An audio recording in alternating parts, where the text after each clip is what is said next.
At the recent spring lectureship, one of the two subjects that I was assigned was without God there is no objective, absolute moral standard. I believe Judges chapter 21 and verse 25 describes the subject that I was given and that we're going to be dealing with this morning in a very apropos way. When it states, in those days there was no king in Israel. Every man did that which was right in his own eyes. That's the result of trying to have morals without God. Every man does that which is right in his own eyes. Because ultimately, man is left to his own thinking. James Ekman, in defining ethics, said that ethics is a set of standards around which we organize our lives and from which we define our duties and obligations. It results in a set of imperatives that establishes acceptable behavior patterns. It is what people ought to do, end quote. That's what ethics is all about. What people ought to do. Now, he made a distinction between ethics and morals. Generally, we use those two terms synonymously. But basically, the difference that he made is that ethics is what people ought to do, while morals are what people actually do. And thus the small distinction between the two, almost a distinction without a difference in my mind, but there is a small distinction between the two.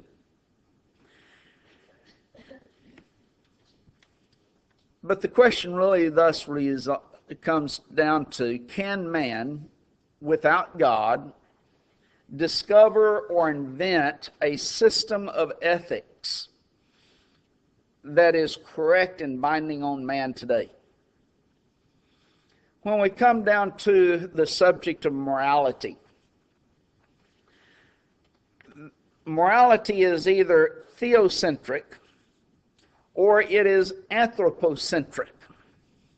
Those are the two choices that we have. When you're dealing with theocentric, because theos is God, and so God-centered, that's what it is. It is morals are centered in God.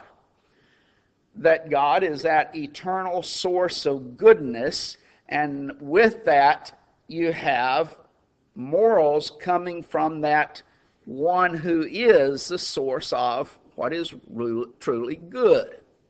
And thus it's centered in God. On the other hand, the only alternative that we have is that it is anthropocentric. Anthropos is the Greek term for man. And so when you're dealing with anthropocentric, it's centered in man, grounded in the mind of men. And in that view of morals, it is that man has evolved from inanimate forces, and thus that source of, if we can use the term good, and we'll discuss that as we go along, that is goodness comes from the mind of man. When we're looking, and now that I want to really go into and elaborate upon these two views. And first we want to look at anthropocentric. And if we get through all of this morning, that will probably be the end of our lesson. And we'll look at theocentric next week, Lord willing. But when you're dealing with anthropocentric morality, you're dealing with first the function of ethics itself from a anthropocentric viewpoint. That is the purpose or the meaning of ethics. And the first view of this aspect or the function of ethics would be hedonism. Hedonism is that the aim or the attainment of the greatest possible pleasure with the greatest avoidance of pain. So you have pain and you have pleasure. And hedonism says you try to avoid all pain and you try to attain pleasure. Now, there's some problems with this. For example, what if in the pursuit of what pleases me and the avoidance of my pain, I have to inflict pain upon you?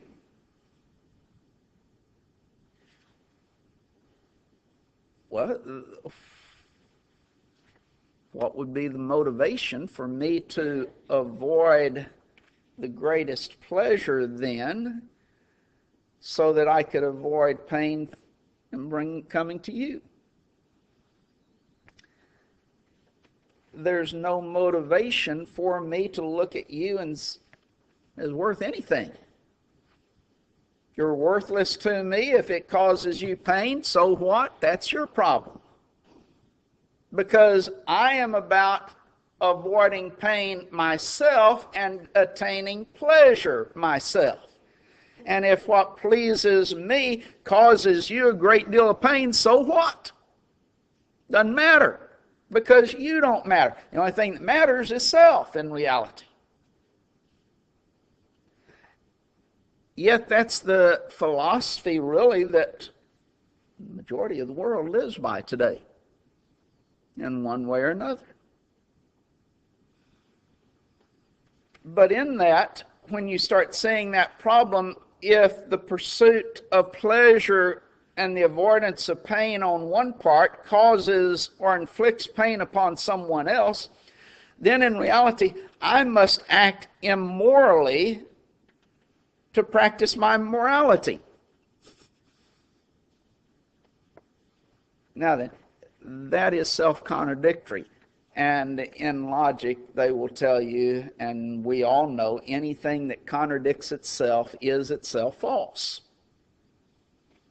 Now, we know that to be the case. But that's what you have in relationship to hedonism, that there are going to be times that I must act immorally in order to practice my morality. So, the next way in which they get around this is the aspect of utilitarianism.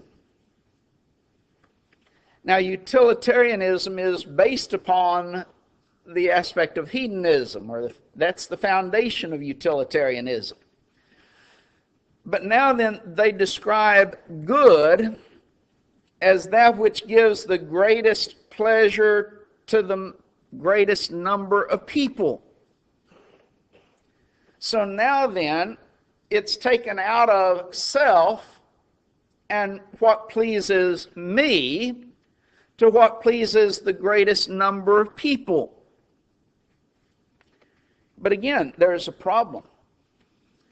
What motivation is there if I'm going to accept this utilitarianism viewpoint? What motivation is there for me to possibly embrace pain, or what is not the most pleasurable thing, in order to bring the most pleasure to the greatest number of people? Why should I do it? But then also, by what guideline are we going to determine what is going to bring the greatest pleasure to the most people? Should we say the most people right here and now that are within my immediate circle? Should we say that it's the greatest number as far as worldwide is concerned? Or should we say that it's the greatest number as far as our country is concerned, or our state, or our city, or simply the people I know? How are we going to determine what is going to bring the greatest pleasure to the greatest number? And then, what if some people have to suffer in order for the greatest good to be accomplished. When you go back to World War II and Hitler in particular, the Holocaust that he brought, to a great extent he began infiltrating their thoughts with utilitarianism. It was a utilitarian aspect of philosophy, that here's a group of people over here that are causing problems for our society. And so for the greater good of our society, the greatest number of people, we need to put these people away, put them into the concentration camps and do away with these people. Why? Because that will bring the greatest amount of good to the greatest number of people, at least from his setting forth as to the German people. But there's no rational reason why it would be wrong to ignore that which is in the interest of many for the pursuit of personal pleasure. Why should I ignore my personal pleasure in the interest of everyone else?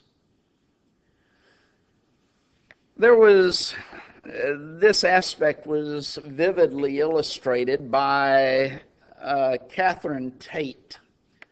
She was the daughter of the famed philosopher Bertrand Russell, the only daughter of Bertrand Russell. And she wrote a book titled My Father, Bertrand Russell. He was an agnostic, not really an atheist, because if you get scholarly people, they know they will not take the atheistic viewpoint. They always will take an agnostic viewpoint. And so he was a very well-known agnostic.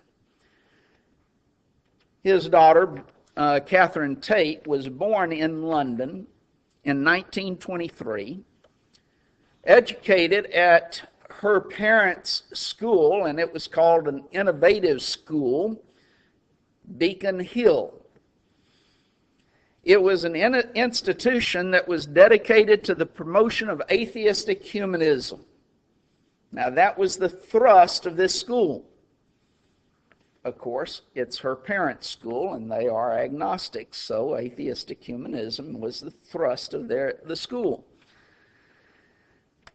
She attempts to explain what it was like in the book living and being this agnostic's and philosopher's daughter.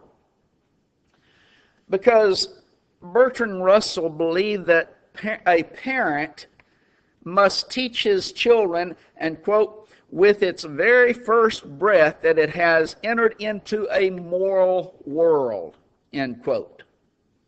Now, that's a very telling statement by itself. We won't go into it. But if it is born into a moral world, upon what basis is there any morality? What is the basis of that morality? Well, his was this aspect of utilitarianism.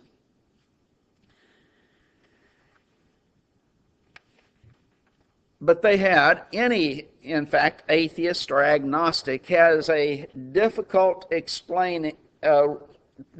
time explaining why they should teach morality. If a man is simply the product of natural forces, as they believed, evolutionary forces, why should children be taught morality any at all? But Catherine Tate, in her book, recalls that as a child, she might say in response to some moral responsibility that her parents were trying to say, I don't want to, or why should I? Now, I'm sure that anyone who is a parent has never heard such question from their children. We all have, haven't we? Children are going to say, "Why should I?" when you tell them to do something. And our response generally is something along the lines, because we take an authoritative position, "Because I said so." And we knew that with the tone of the voice, we had better do it, or else there was going to be a certain punishment, oftentimes a belt applied at the seat of learning. Some mothers many times would say, "Because your father told you to do this." Pass the buck to its father's, he's the one who's the bad guy. Or some might take it, "Because God said so. This is what God wants you to do." We would have different answers likened to that. But of course, this great philosopher would not say anything like that. What he said, quote, "Because more people will be happy if you do than if you don't," end quote. To which she responded, "So what?" Now, you saw that one coming, didn't you? Or, "I don't care about other people." What do you respond? Well, you know what we would respond in that regard. But her father would declare very simply, "You should." As it's expressed in her innocence, young Catherine would inquire, "But why?" Parents have heard that one many times, haven't they, when telling their children something? Why? Well, you know why? Well, this great philosopher would respond, "Because more people will be happy if you do than if you don't."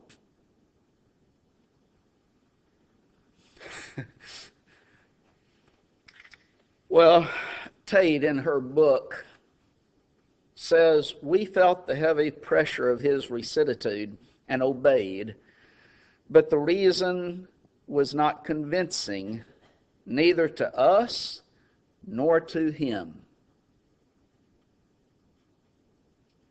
Even though he took this utilitarian position, you do what would bring joy or happiness to the greatest number of people, when asked why, he really could not give an answer, because there is none.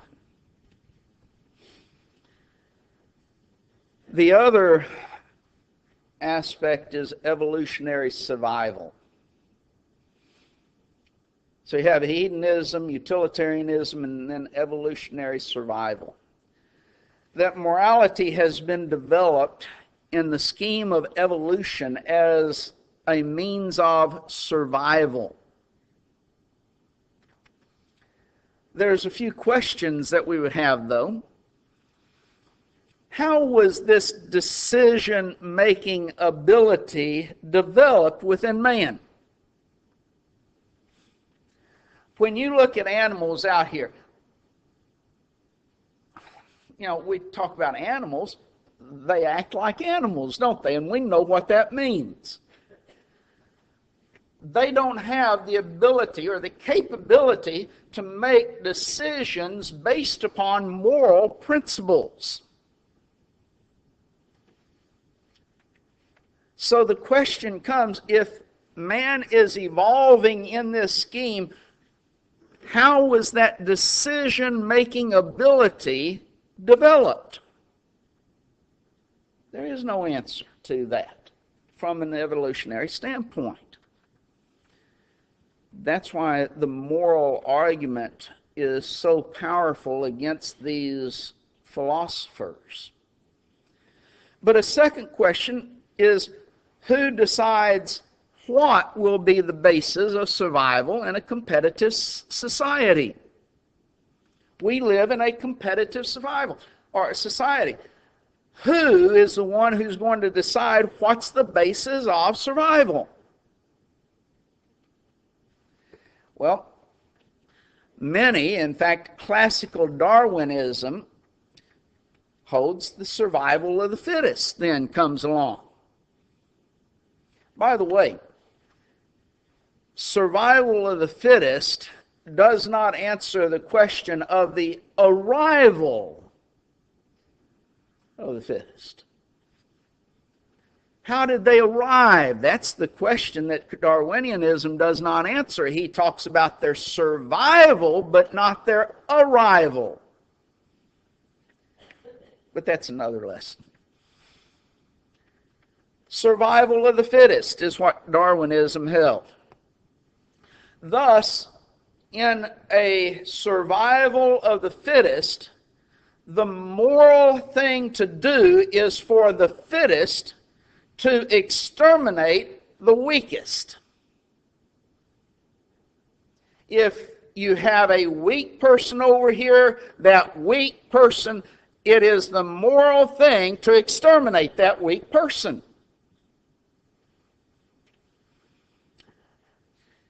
Brethren, if you don't think we're talking about things that apply today, look at some of the ideas that are being expressed about euthanasia. A person getting old, and what is it? It's his moral responsibility to euthanize himself or to be euthanized. Why do they believe such? Because of morality, the morality that they hold, which is survival of the fittest. But now then you start going a little bit beyond that. Hitler's Holocaust was based upon survival of the fittest. We, taking Hitler's position, we, the Aryan race, are superior to these inferior people over here, the Jews, and there were 6 million Jews, but we failed to mention, I think it's something like 10 million others that were killed in the Holocaust.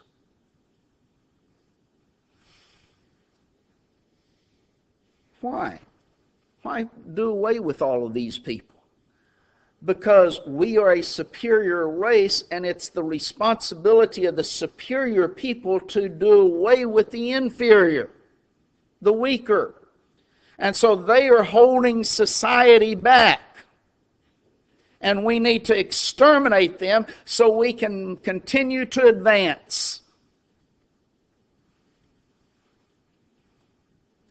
Now then, when someone takes this view, the moral lines against a person who acts outrageously like Hitler, if that person claims that his actions result from a sense of survival, then you cannot say his action is wrong.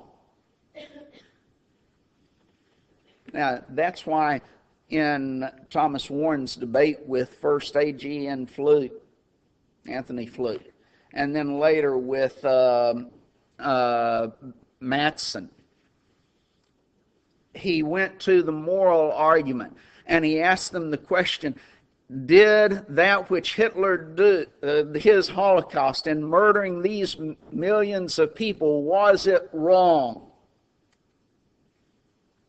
They have no basis upon which to say he was wrong.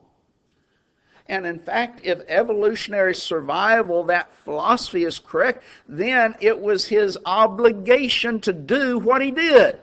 And what he did was moral and right and good. Now, that's what in reality is being taught in our schools today through the aspect of evolution.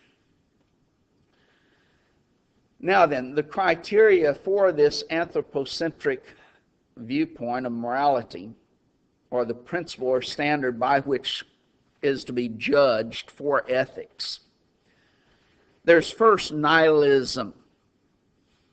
Nihilism states very basically that since there is no God, and basically anytime you take an anthropocentric viewpoint, you're having to take the position there is no God.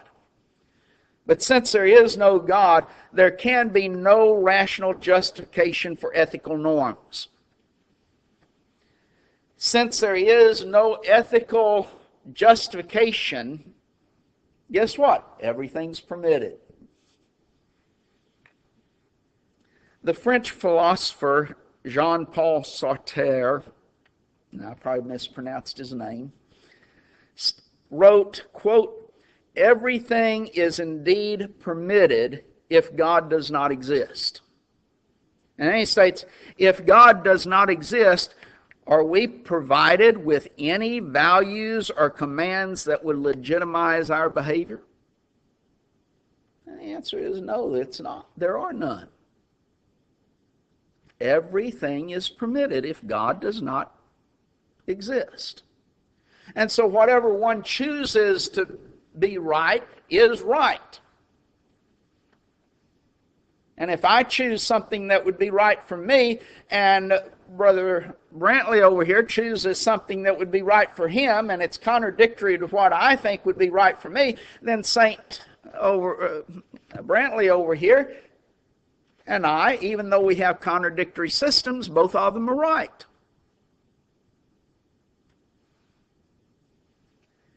But then there's relativism, is the second one. Nihilism is one. Relativism, or sometimes referred to as cultural relativism, it again rejects the idea that there can be a universal criteria for determining values. God doesn't exist, of course, in their philosophy, so there can be no universal criteria for determining right and wrong. And thus, all cultural systems are equally valid. Our cultural system, well, it's valid for us. The cultural system over here, it's valid for them. The cultural system over here, it's valid for them. Unless, of course, you believe that there is an objective standard of right and wrong. Then you can't be right. That one has to be wrong, even though they're all equally valid. And so they meet themselves coming around because they really do not hold to that aspect.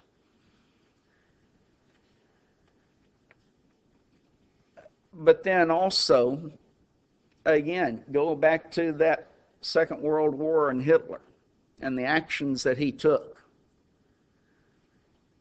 They're going to condemn what the Nazis did in the Holocaust, but upon what basis? That was their cultural decision as to right and wrong, and they claim to hold that every cultural situation is ethically right. Whatever they determine is right, and whatever they determine is wrong, and the Nazis determined to murder all of these people. And so it had to be right, because that was the cultural morality that they decided. A third one would be situationalism. Again, situationalism repudiates the concept of any absolute system of values. And here, the rightness or wrongness of an action is dependent upon the situation. Whatever the situation demands, that's what's right or wrong. But who determines what's right and wrong in a situation? How do you determine it? Well, the only factor in what Fletcher came up with in his book advocating situation ethics, that's situationalism, is that the only factor in making moral judgments is quote unquote love. That's the only thing. But of course, love in that definition is purely subjective. Whatever I want it to mean, that's the loving thing to do.